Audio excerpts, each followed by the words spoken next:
Stand clear of the closing doors, please.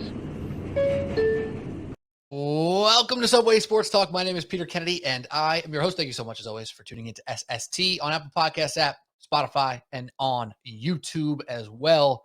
Joining me, as they will every week until the Super Bowl is over, for NFL picks, none other than PBS. That's Pete. That's Boyle. That's Shen. So, Pat Boyle, my guy, what is up with you heading into week 4?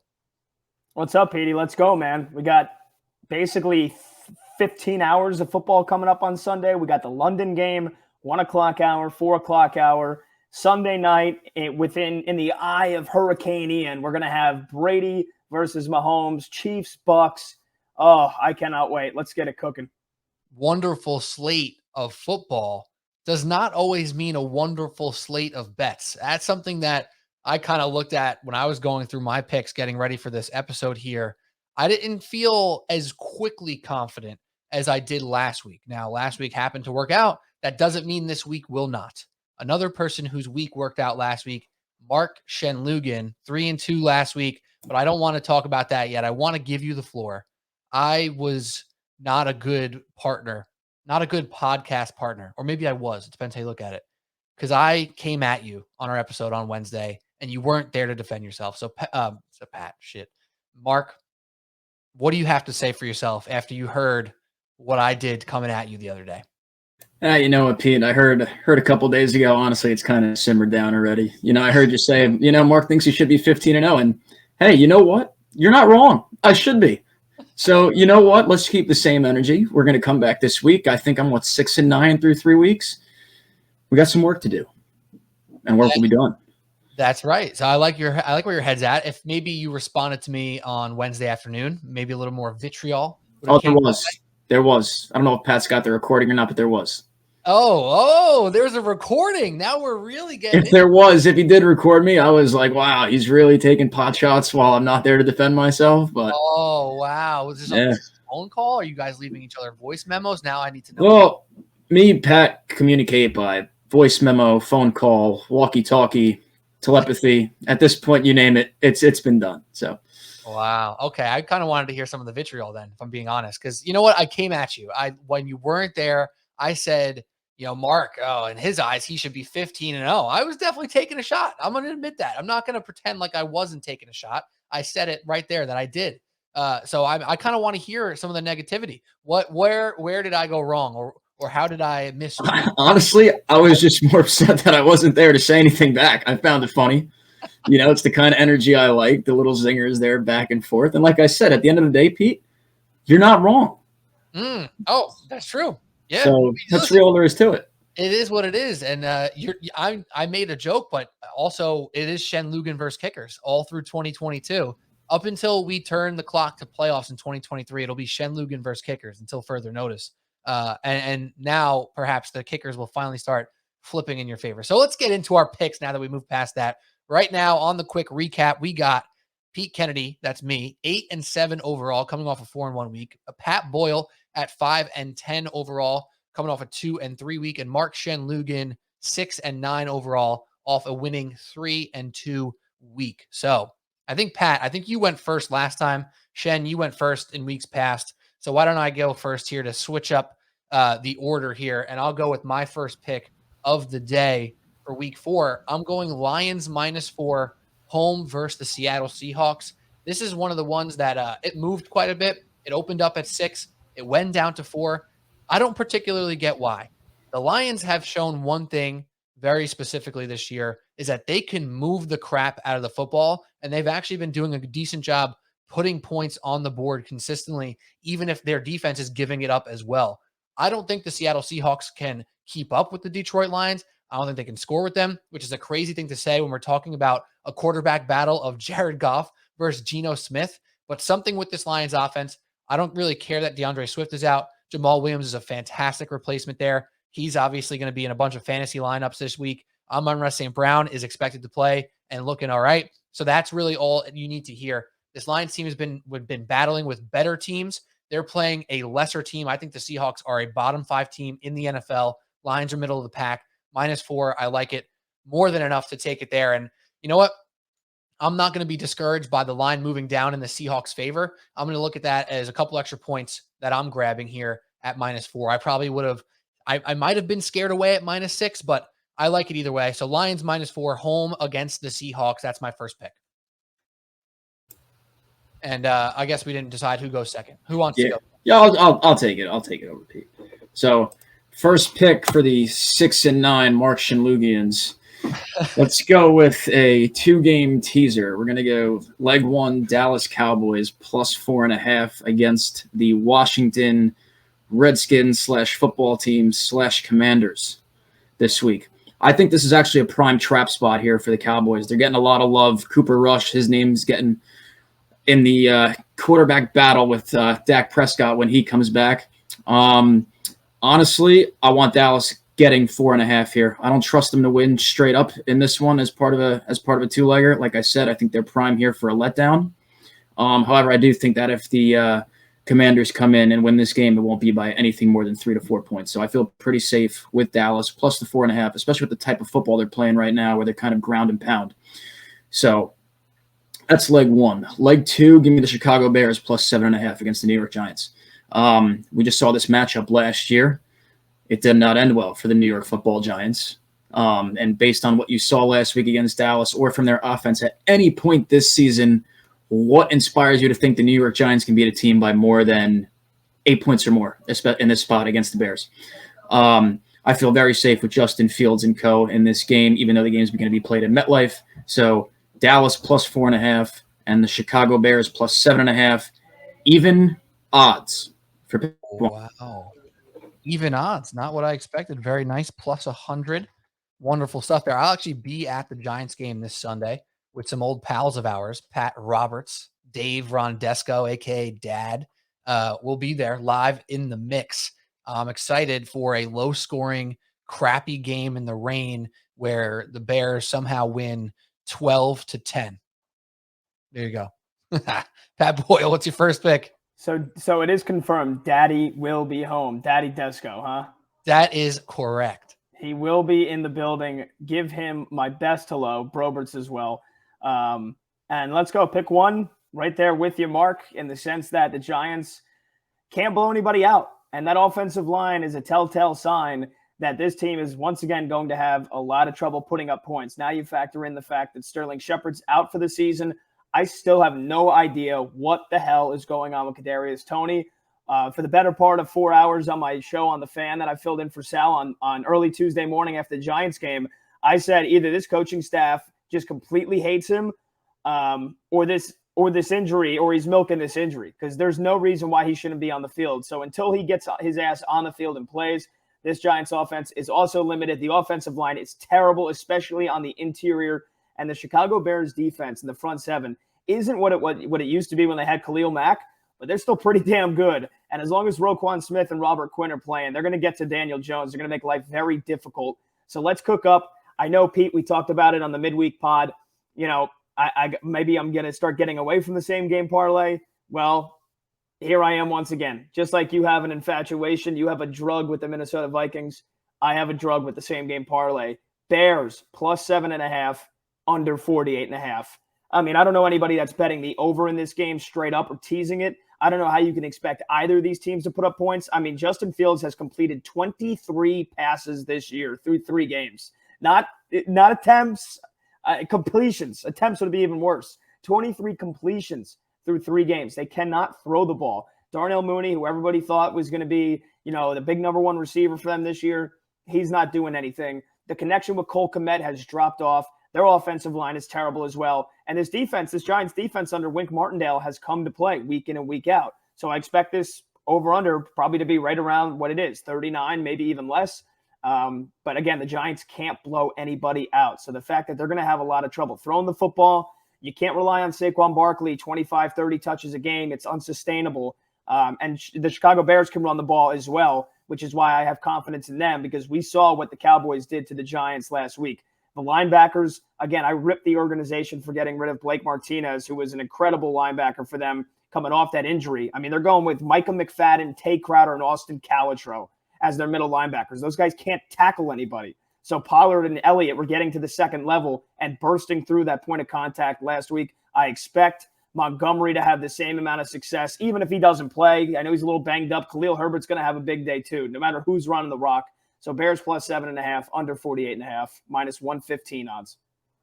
Back quickly to go over that, because you're right. We just talked about this the other day. What we kind of came to as a conclusion, because we kind of talked through our mindset and what we were thinking about, it was not to reach on the same game parlay. It is to find a side and a total that you already have a lean on and then put it together. And clearly you have that. Like, can you imagine the Bears and Giants combining for 50 points? Like, can you even fathom it?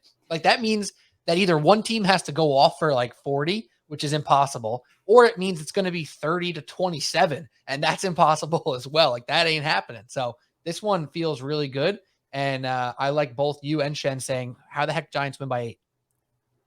And we said, like the only way the over hits here, especially the teased over, the only way that gets to 49 points is if Daniel Jones and Justin Fields throw like 2 pick sixes. So a combined, if they give the defense 14 points, if there's special teams blunders, if they're starting with short fields the entire way, like there's going to be like 16 punts in this game. It's going to be like that Sunday night football game between the 49ers and the Broncos. There's not going to be a lot of offense. Yeah, I can't really imagine. Especially it's going to be rainy possibly at MetLife. Like, the passing game that's already bad is going to be worse.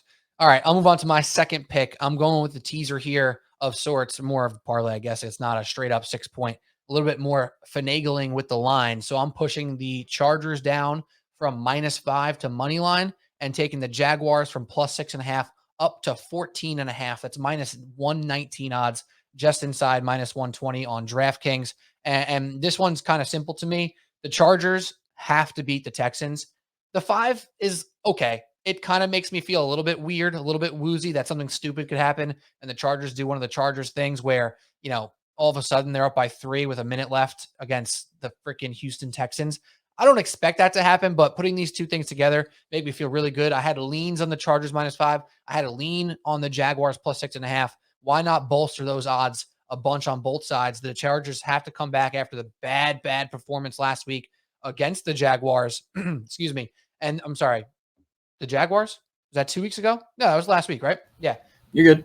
Yeah. Chargers just lost to the Jaguars last week. Jaguars are looking very strong. They go up against the Philadelphia Eagles this week. And the Eagles have been a juggernaut this year. It's undoubtable. They've been crushing people. They're great up front. But so is this Jacksonville Jaguar team, and Trevor Lawrence has been playing really, really good football, sneaky, solid weapons around him with Robinson and Etienne in the backfield. And then you go through Kirk, Zay Jones, Marvin Jones.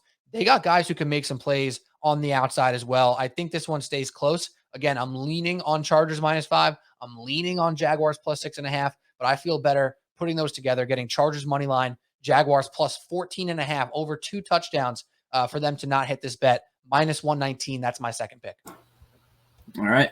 Pick 2. My pick 2 might as well be the Pete Kennedy special because it's a 2-leg parlay, and you'll find out why. I know you don't generally do 2-leg parlays, but leg 1, the Los Angeles Chargers money line.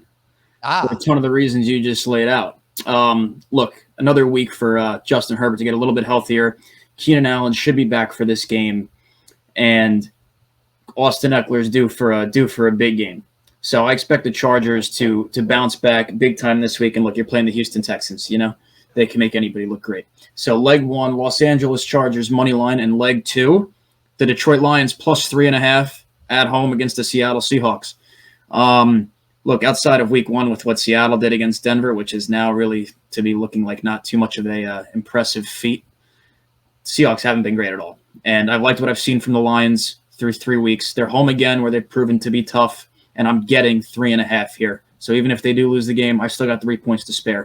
DeAndre Swift may not go in this one, but still Jamal Williams playing at a high enough level. You've got Amon-Ra St. Brown, you've got TJ Hawkinson, and Jared Goff has been doing a fine job, in my opinion, so far.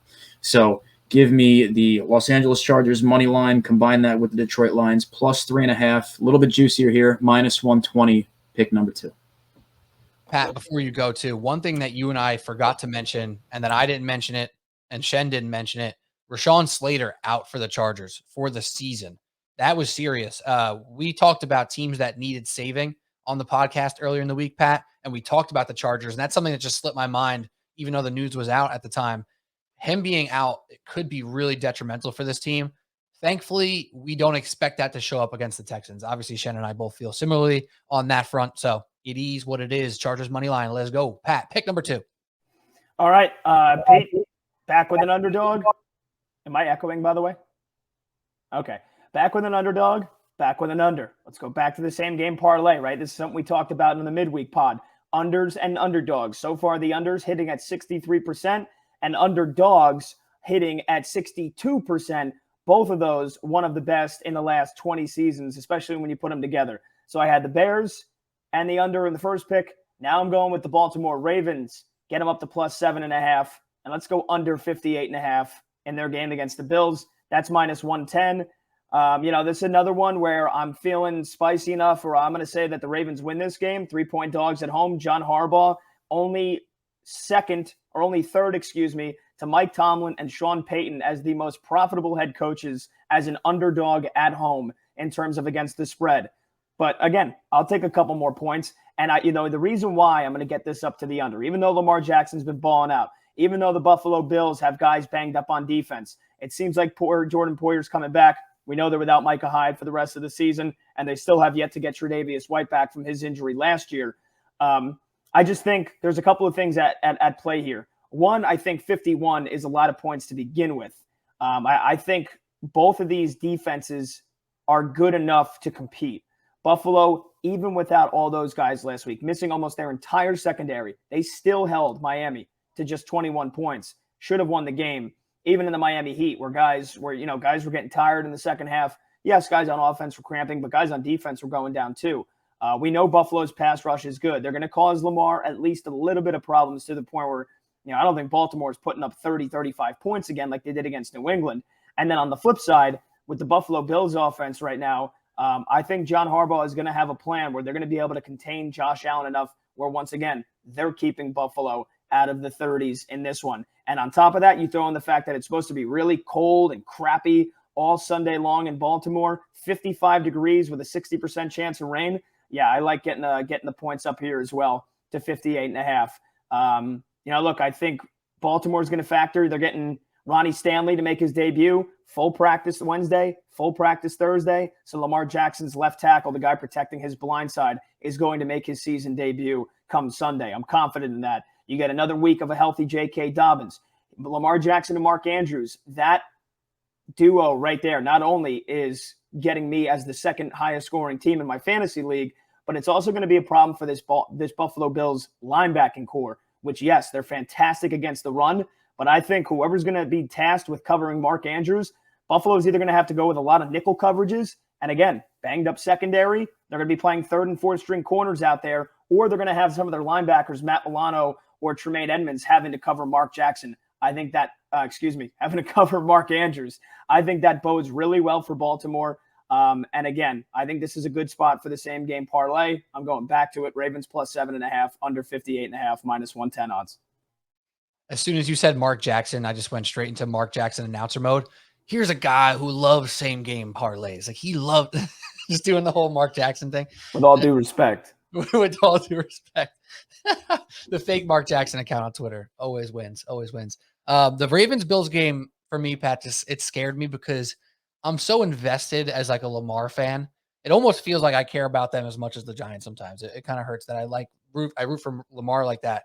And I get overwhelmed sometimes trying to break down their big games because they have a really weird track record, it feels like, in the past 2 years of them coming up weirdly short against some good competition and then like playing their absolute ass off against good competition. I do love your analysis though, and I like the bet a lot. I think it'll be a close game. It should be one of the most fun games of the day. If you're going to take one underdog this week, I'm most confident that the Ravens beat the Bills at home. I still think Buffalo, like I said, that defense right now I think is a little suspect without Micah Hyde, without Tre'Davious White, and especially if Ed Oliver doesn't play again too. That even gives me a little bit more confidence that Baltimore can also get the run game going up the middle, where a lot of teams have not had success trying to run the ball and establish the run against Buffalo. Yeah, 100%. And that stuff is all going to be really interesting. Now, if you're on YouTube or if you're listening along, looking at a quick recap of our first two picks each. Couple of teams here across the board Me and Mark both on the Chargers money line. Pat and Mark both on Bears plus 7.5. And Pat's been consistent with the under so far. So that's through 2 picks. Let me start off now with my third pick. I'm going to go. What am I going to go with? I'm going to go, with a two-part teaser here. I'm going to go Denver Broncos plus 8.5 and Falcons plus 7. Right now, I'll start with the Falcons.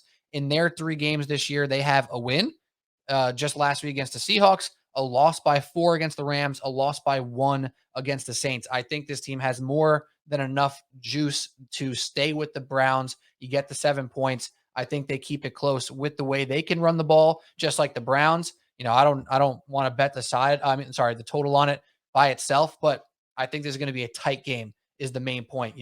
It's not going to be a blowaway spot for Jacoby Brissett or Mariota to run away and win this game by a bunch. I think the Falcons have a great chance to win this game. I'm thinking about sprinkling the money line, sprinkling the spread, even though it's just +1 for them right now, but getting them to +7, I feel fantastic about it. The Browns are not built to blow people out as well. On the Broncos front, against the Raiders are 0-3. I know that they need this game so damn bad, but the Broncos have proved that even with all their shortcomings on offense, even with some of their inabilities to manage the clock late in games, that their defense is very good. They're not giving up a lot of points right now. You get them up to 8.5, and I feel wonderful about that. Again, it's one that I would consider taking them at 2.5. I'm going to consider sprinkling the money line, but all in all, plus 8.5. I don't see the Raiders having the ability to blow someone out yet. They have to prove it. They have to show they can put a complete game together, even if it's against a team that also can't handle the truth, and they have to stay out the kitchen late in games. So Broncos plus 8.5, Falcons plus 7, -120, normal teaser. That's my third pick. All right. Pick number 3 here. This is my most confident pick of the week here. 2-leg parlay. Leg 1, Philadelphia Eagles money line at home against the Jacksonville Jaguars. I think Jacksonville's going to get brought back down to earth this week. The Philadelphia Eagles have been a buzzsaw.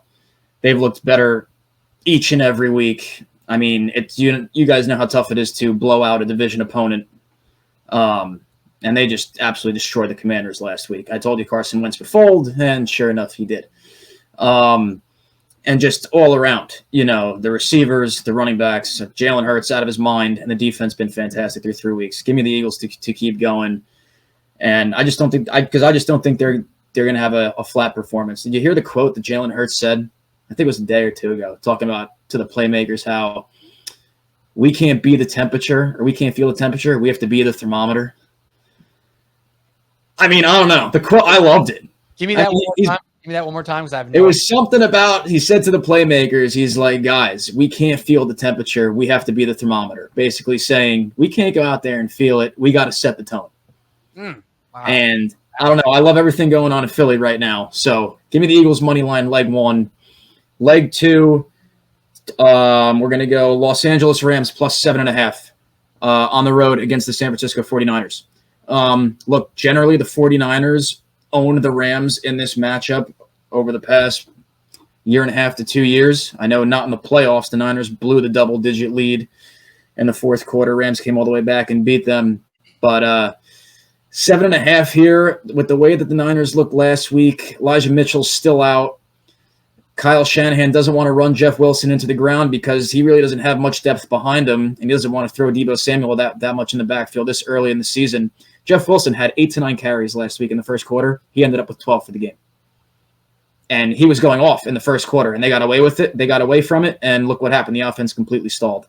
You get the Rams here plus 7.5 in a game. I think they're going to win. Look, that's more than enough. They're not losing by that many points in this game. I don't even care if the game's being played in San Francisco.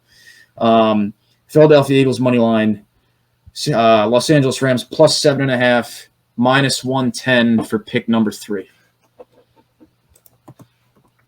All right, Pete. I got a late change here. I usually are sending my picks to you in our chat here right before we start the pod. Yeah, this inspires confidence. Yeah, well, you know what? I'm betting with my head here and not with my heart. Which one? And I'm not going down with the Las Vegas Raiders yet again this week. Oh, man. Here we go. I was going to take them plus 3.5 in a parlay. But you know what? I can't trust them, man. I can't trust them. It seems like it's a miracle that Denver is 2-1, right? Considering how terrible they've looked. But then again, if there's one defense for them to get right against, it's the Raiders defense. And like, if the Raiders defense is fully healthy, that's one thing. But I have no idea, honestly, who's playing for them right now as we record this on Thursday night when it gets to Sunday. There's questionable tags on Bilal Nichols, Denzel Perriman, Rock Ya-Sin, Trevor Moorick, Nate Hobbs. Like, almost the entire secondary is almost a toss-up on whether or not they're going to play. And that's just not something that I want to speculate on when we're still a couple of days away. So you know what? The other leg that I feel really confident about that this team's just going to cover straight up, let's go to the Dallas Cowboys, right? I was on Washington last week at home against Philly. I thought they would put together way, way more of an effort, way more of a performance. Carson Wentz looked like dog shit.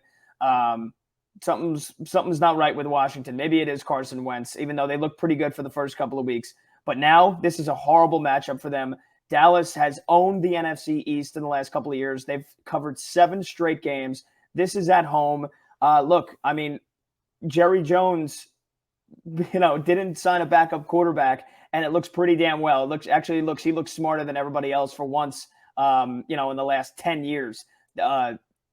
McCarthy has drawn up a fantastic plan with Cooper Rush. Get the ball out of his hands quick. Don't let him hold on to it. Run the ball, establish the run with Zeke and Tony Pollard. I mean, we've been saying for 2 years now, Tony Pollard's a better running back, and they're finally giving him the rock basically as much, if not more, than Zeke on a week-to-week basis. So look, even without Gallup and even without Gallup and Dalton Schultz, they were still going just quick routes, let the guys do, get yards after the catch. Noah Brown's been fantastic. CeeDee Lamb drops a cookie of a touchdown in the first half and then more than makes up for that in the second half.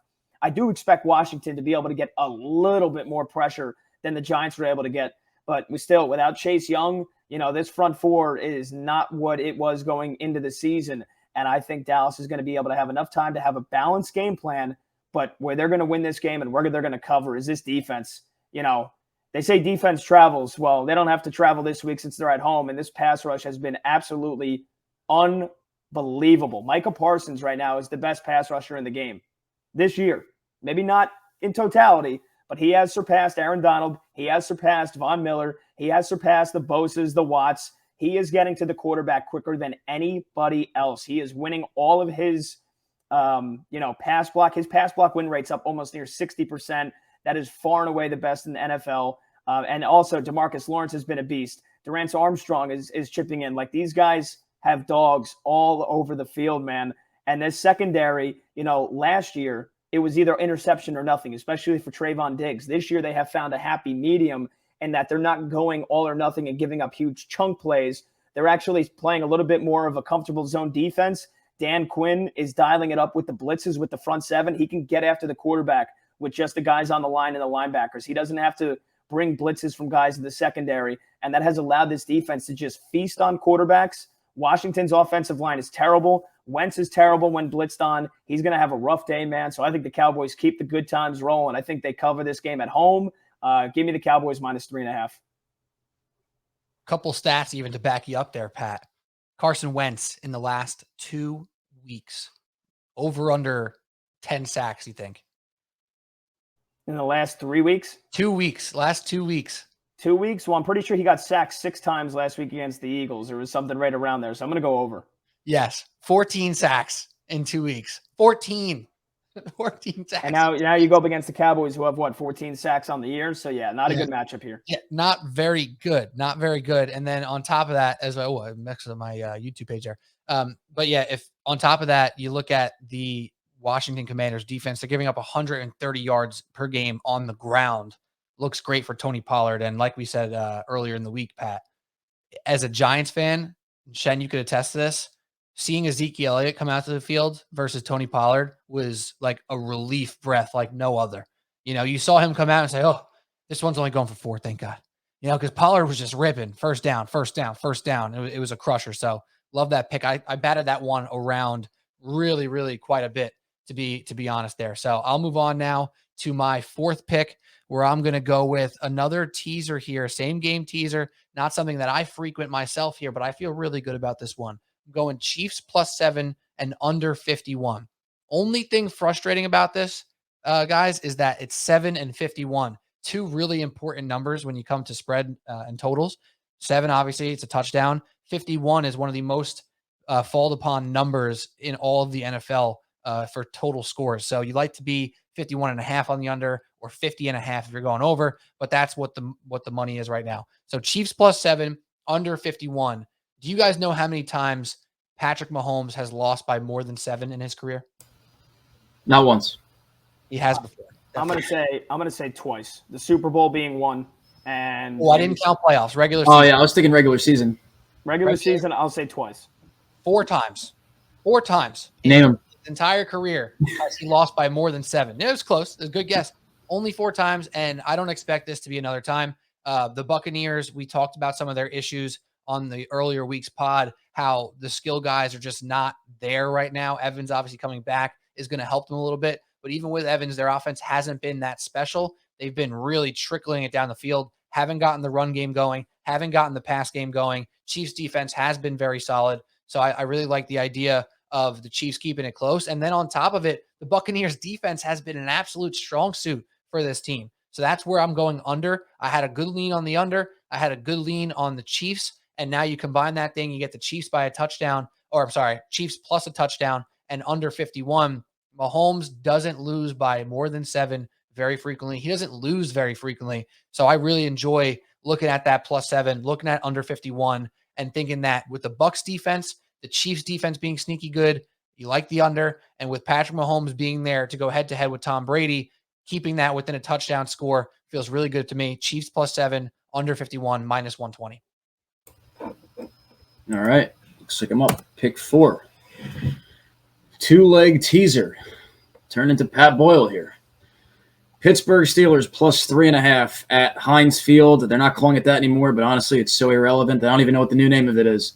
Look, you're taking on the New York Jets this week. Zach Wilson is supposed to make his season debut. I'm expecting some rust, and honestly, it's still the New York Jets. I will fade them until the end of time. And you're getting me 3.5 here. So even if the Jets do miraculously somehow win this game, as they did week 2 against the Browns, they only won that game by a point. I've got Pittsburgh +3.5. Look, Mike Tomlin, regardless of the talent and the skill level of quarterback, his teams always find a way to keep games close, and he's never had a year where they finish below 500. So I expect Pittsburgh to keep this game competitive on Sunday, if not win it. Leg 2, Pete, I'm going the other way. I'm going with Tampa Bay Buccaneers +7.5 points here on Sunday Night Football. At some point, Tom Brady and this Buccaneers offense is going to break out. And what better than Sunday Night Football now on the national stage? I expect Mike Evans back for this game. Actually, no kidding. He's going to play. He missed last week due to suspension. I expect Julio Jones back for this game. Chris Godwin's still questionable with the hamstring.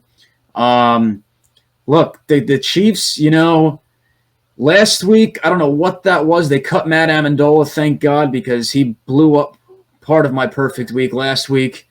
They were losing that game to the Chargers until Herbert threw that pick 6 down the stretch on the goal line. I don't know. There's just something about them where I'm not fully ready to commit to thinking they're the full-blown juggernaut where you can just blindly back them no matter what. You give me Tampa Bay +7.5 here, especially with the way the last time these two teams met. I know the Chiefs won the regular season matchup earlier in that season, but hey, Tyreek Hill was still on that team and he had like 250 yards in the first quarter. Tyreek Hill no longer plays for the Kansas City Chiefs. Then the Bucs defense, they've been reliable. So I'm going to back them again to keep this game close, if not win.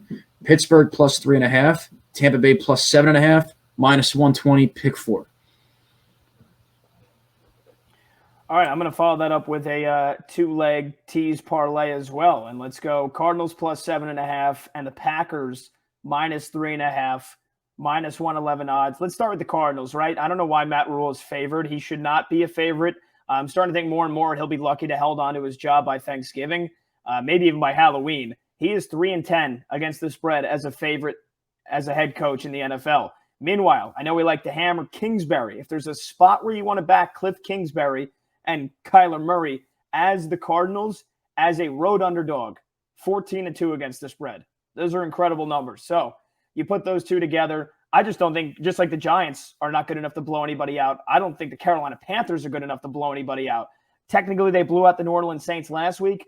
Jameis Winston in that offense has a ton of problems right now. And I know right now for Kyler Murray and the Cardinals, they kind of like you have a sour taste in your mouth about them. You feel like They should be 0-3. They should have lost that game against the Vegas Raiders, and you don't feel like they're that good right now, especially without DeAndre Hopkins. But James Conner is most likely going to play on Sunday. That gives you a boost. I don't expect a whole lot in terms of Kyler Murray throwing for 300 yards, but if there is a defense, a secondary where you feel like he could do it, it's against Carolina, whereas as long as he has enough protection, and again, even when he's going to be on the move, you feel like he can make something happen. But more so, this is for me against with the Carolina offense not being able to put up a lot of points. I love my guy Baker, but he has been terrible so far this year. I mean, he has been downright awful. He has gone under 50% completion percentage for the last 2 weeks. His quarterback efficiency, when he's in the pocket, I think I saw a stat. He is 33rd amongst 34 quarterbacks right now. He is not having a good year. And you think with the weapons he has with DJ Moore and Robbie Anderson that he is at least going to be able to put up some kind of numbers. He does not have that chemistry with them right now. They have barely any yardage through the air. And on top of that, the number one weapon, one of the top weapons in the NFL, Christian McCaffrey, did not practice Wednesday, did not practice Thursday. Even if he plays, it seems apparent he is not 100%. So I don't know how Carolina puts up more than 20 points in this game. I think the Cardinals win, but I'll take the insurance. Give me Arizona plus 7.5. And then really quickly here, if Green Bay can't win this game, it'd be surprising me if they don't cover the spread against Brian Hoyer and the New England Patriots. I was going to give them minus 5.5, but it was like plus 110 odds. So I was like, you know what? I might as well get this close to the normal even odds VIG betting spread here, which was 3.5. So I'll do that for sure. I'll get it minus 3.5 with the Packers. They're going to be able to run the ball, which they have been. They're going to be able to stop any kind of aerial attack that that Brian Hoyer and the Patriots are going to try to assemble. The only way that the Patriots keep this game close is if they can run for 200 yards on the ground, right? Green Bay's a little bit weak against the run. Brian Hoyer might not throw the ball more than 15 times on Sunday. Even then, Green Bay should win this. They're at home. And for all the crappy weather we're getting this weekend, Lambeau Field, it's going to be basically 70 degrees and sunny. So that should, you would think that helps out the favorite quarterback, Aaron Rodgers. I think the Packers win this game close to the spread. But again, Packers minus 3.5, Cardinals plus 7.5, minus 111. How does it lose? How does it lose? We ask ourselves that every week, and undoubtedly one of those picks loses. But yeah, well, let me tell you, because my next pick and my final pick, Pat, is Carolina Panthers minus 1.5 straight up against the Arizona Cardinals. And this one's a mixture bet. I'm a little concerned that 87% of the money and the tickets are on the old Cardinals, right? So tell me if this makes sense to you. This line apparently opened up at plus 2.5 for the Panthers. The Panthers were underdogs when this first opened up, according to pregame.com here. Now it's moved down to -1, -1.5, depends where you look at it. And I'm still seeing here that 87% of the tickets and the cash. So it's pretty even, right? There's no big money in either direction that's swaying this thing. But it's all on the Cardinals right now because it's scary to go against Kyler in this spot against a team like the Panthers that isn't one of these teams that lights a fear of anything in anybody's eyes for their opponents, but they are a solid team. Their defense has been very strong. And I got to read off some statistics for you here. Yards per play, worst in the league with 6.7 yards per play is the Arizona Cardinals defense right now. If there's any way for Baker Mayfield to get off the schneid and throw for 250 plus yards, have one of those good games for DJ Moore, who fantasy owners are waiting to have a big game to go crazy and have one of those 120-yard receiving yards games. It's now. It's time for the Panthers to do so. McCaffrey is expected to play, though I know he is banged up. I think about it more like the Panthers need McCaffrey. They're a so much better team with him. If he even had remotely sore, let him rest. Get him right for Sunday. Don't worry about Wednesday and Thursday. He'll be fine. He's run for 100 yards 2 games in a row. The Cardinals give it up on the ground, too. Their defense has been really bad this year. They kind of just played bend but don't break against the Raiders, somehow came back. I think the the Panthers defense is decently solid here and has a chance to make Kyler's life a little bit more difficult. The receivers for Arizona still a little bit all over the place. A lot of Hollywood Brown last week, a lot of Greg Dortch last week as well. I'm not trusting those guys to be super consistent and big time playmakers. So with some reluctance, because it's scary to go against Kyler in this situation when he's clearly the best quarterback in this matchup. But the numbers, the defense for the Cardinals, and my trust in the Panthers going into this season are allowing me to still move forward with this pick. Panthers -1.5 at home against the Cardinals. That's my final pick, and I can't lie, it makes me a little bit nervous. It does. But you got to ride, you got to trust the gut, and trust what I'm looking at on these screens here. All right. Pick 5. There's no wavering in this pick for me. Fully confident, even though it's my last pick, and it's a doozy. There's 4 legs to this. It's part same game parlay, part money line. Okay. But I've looked at it. I've watched 3,000 hours of film, and I truly believe that there is no way this pick can lose, barring injury. All right. Baltimore Ravens, Buffalo Bills, same game parlay. Lamar Jackson, he's thrown 10 touchdown passes on the season. We need one passing TD out of Lamar for the first leg. Leg 2, Lamar Jackson. He's throwing for 250 yards a game. He needs 170 in this game against the Buffalo Bills. And hey, as you guys pointed out, the strength of the Buffalo Bills defense right now is the run. Very tough to run against, easier to throw against right now with that secondary being banged up. So 170 yards out of Lamar there. And then the Buffalo Bills to score over 16.5 points. The Buffalo Bills have one of the best offenses in the NFL. The Baltimore Ravens on defense, I haven't been impressed with them. They gave up 42 points to Miami. They gave up 26 points last week to the New England Patriots. And you're telling me the Buffalo Bills aren't going to score at least 2 touchdowns and a field goal in this game with the way that these 2 offenses have been playing so far? There's no chance. And then finally, the money line parlay, as Pat pointed out, he's taking Green Bay -3.5. I just need Green Bay to win the game up at Lambeau against who? Brian freaking Hoyer?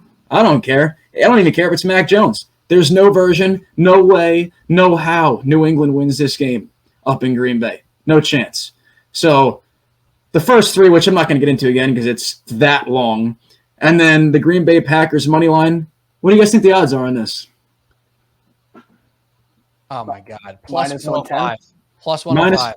-115. -115. That's it.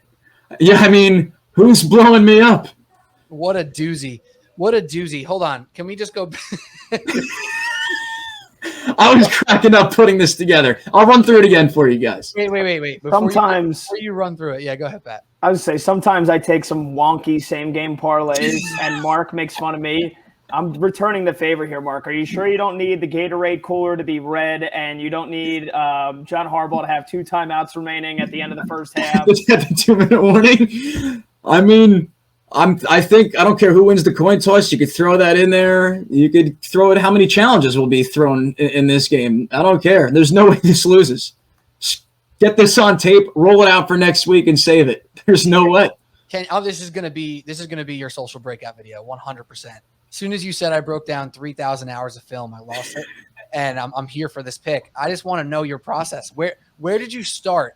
And did you go in order? Like, where did you start, and how did you end up with pulling the Packers money line into this? So it came down to the 5th pick for me. I had the first 4 all settled and done, and I hadn't touched the Green Bay Packers game at all. And I knew that I wanted them money line at some point, or with the spread in some sort of way.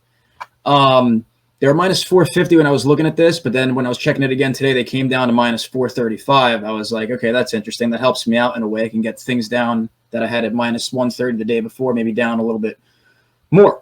And I didn't have any action on this Buffalo Ravens game, which I expected there to be a ton of same-game parlay with much more boosted stats than what I chose. I'm expecting to see, Josh Allen, 3 touchdowns, Lamar combined 3 total touchdowns, stuff with Diggs' receiving yards and all that, because I expect a ton of points in that game and a lot of offense.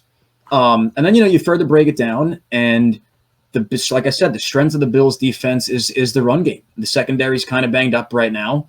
Micah Hyde's out for the year. Tre'Davious White's not back. Lamar Jackson's thrown for 10 touchdowns. We need 1. Just 1. You're telling me Lamar's not going to throw for 1 touchdown in this game? And then 170 pass yards? I mean, come on. He's averaging 250. 170 should be easy money, especially in this battle between, early MVP odds favorites here between Allen and Jackson. And then with the way the Buffalo Bills can score the football, they've gone over 17 points all 3 weeks so far, and I expect a bounce back spot where they only scored 19 last week. They struggled a little bit in the red zone. Base missed some field goals. I definitely think the Bills cracked 20 this week, especially after what Tua was able to hang 42 on them. And look, I love Tua, but I love Josh Allen just a little bit more in that offense. 17 points. That should be a breeze. Come on. And then, like I said, Aaron Rodgers really going to lose to Brian Hoyer? No way. No way. No how. It's not happening. I have no issues with any of your legs. You're right. How does this lose? That's what I said. I looked at it, and I was like, minus 115. It honestly makes me think that I need to explore things like this a little bit more going forward. So we're rolling it out. We're going to see how it works. I got to be honest. I dabble with same game parlays like this. Like I'll throw in a couple like this on Sundays or whatever day, that Thursday night, Monday night, whatever.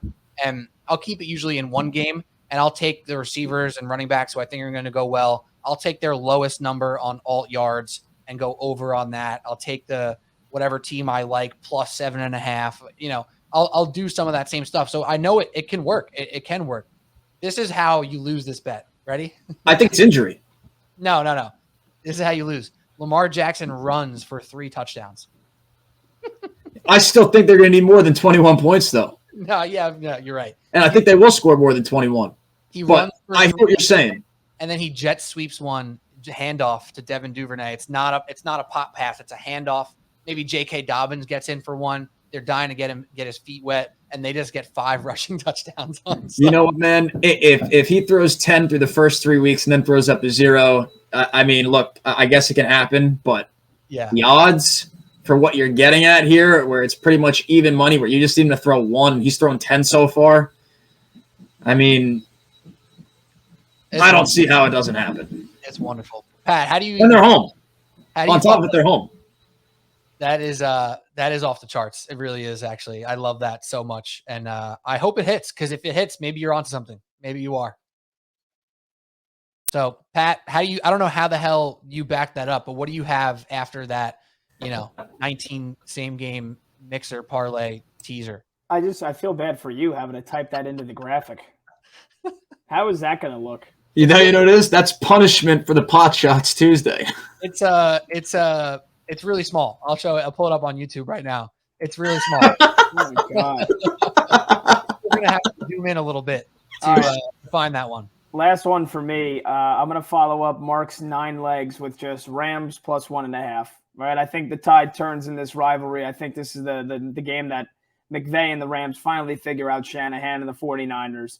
And I think a lot of it has to do with guys that are missing in this game, right? So for San Francisco, I mentioned Pete in the midweek pod, Elijah Mitchell not playing. That kind of hurts what Shanahan and the Niners want to do, and that's the jet sweeps, the end arounds, the violent running against this Rams defense, being able to beat them outside to the edges.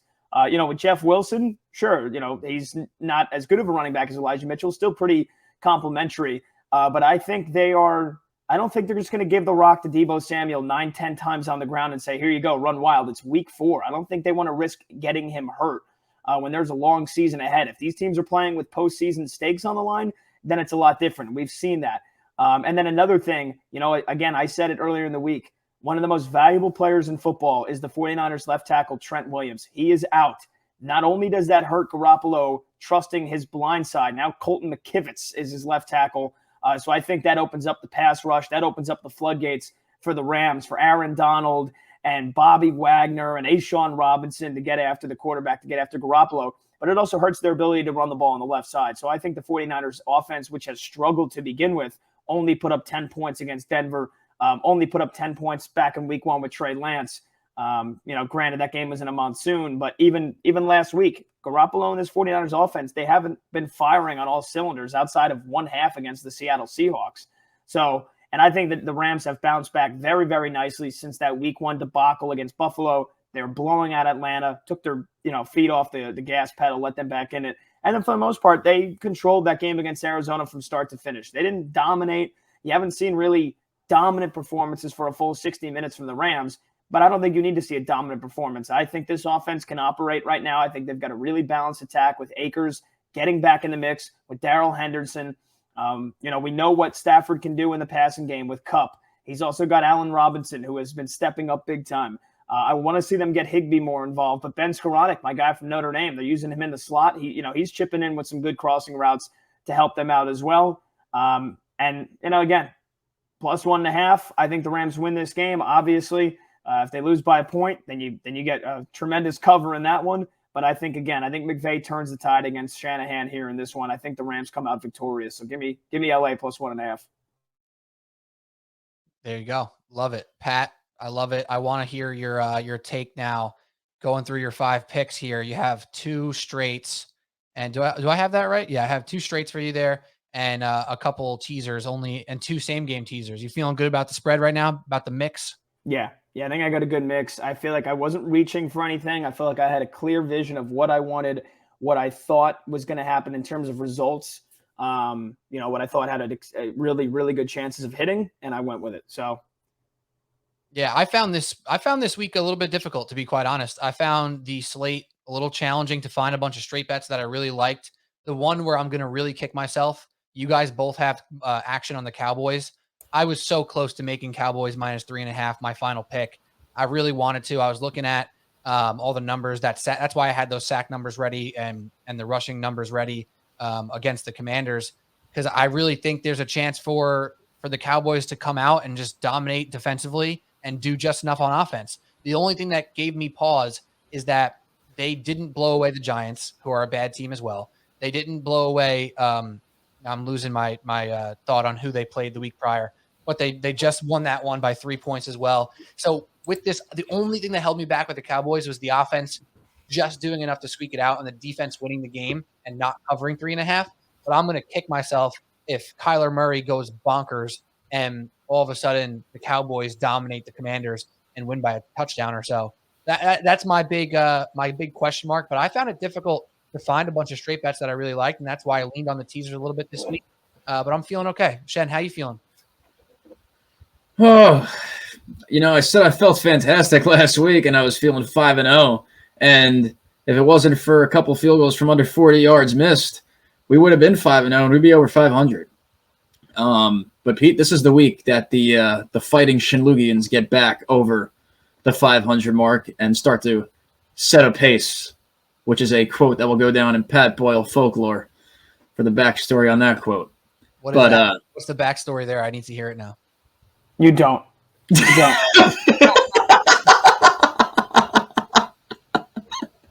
Something to do with MLB The Show. It's so stupid. Pete, it's a long winding tale that ends in the rise and demise of the Pat Boyle-led Boston Red Sox in MLB The Show 17. Oh, wow. Throwback. Did you like the Clyde Frazier little phrase there? I like the inflection there. That was very well done. I put a lot into that one. But yeah, we're feeling great. And we're going to get back over 500. I can feel it. There's plenty of weeks left. You got more data on the teams now. First couple of weeks, look, they can set you up for a historically great season where it's like where everything's going on after the first couple of weeks and you already have that buffer zone. Or this is when you start to hit back big time from some of the early rough beats. So I'm feeling pretty good about this week. And frankly, Shen, if you miss on your first 4 picks, it doesn't even matter. If you hit the last one, that's worth 3 in my eyes, just because of the ridiculousness of that same game parlay mixed teaser, whatever the hell it is. I love it. It's going to hit. It's going to absolutely hit. My second most confident, to be honest with you. Most confident is pick 3 that I gave Eagles and the Rams, and the Rams won. But yeah. Fantastic. All right, there we go. Week 4 picks in the books. We're ready for another winning week. We went 9 and no, sorry, that is not math. What did we do combined last week? Let's see. I got it here. 9 and 6. 9 and 6. 9 and 6. Oh, I was correct. How about You're that? Good. 9 and 6 combined last week. We're going to try and top that. Let's go 10 and 5 this week, boys. We're trickling up the standings. Pete Kennedy, Pat Boyle, Mark Shenloogian, PBS in the house. Any last words from you guys before we say goodbye? None. All right. Shout out to the guy who didn't catch Aaron Judge's 61st home run. I got one. Happy trails to Matt Amendola. I never want to see you again. There we go. All right. Everybody have a great week 4. Should be another awesome week of NFL football. Enjoy yourself. Pace yourself. A lot of season left for these bets to be made. So we'll be here all year long to help you make those decisions. For Mark Shenloogian, for Pat Boyle, I'm Pete Kennedy. Thanks for listening. Subway Sports Talk. Cheers.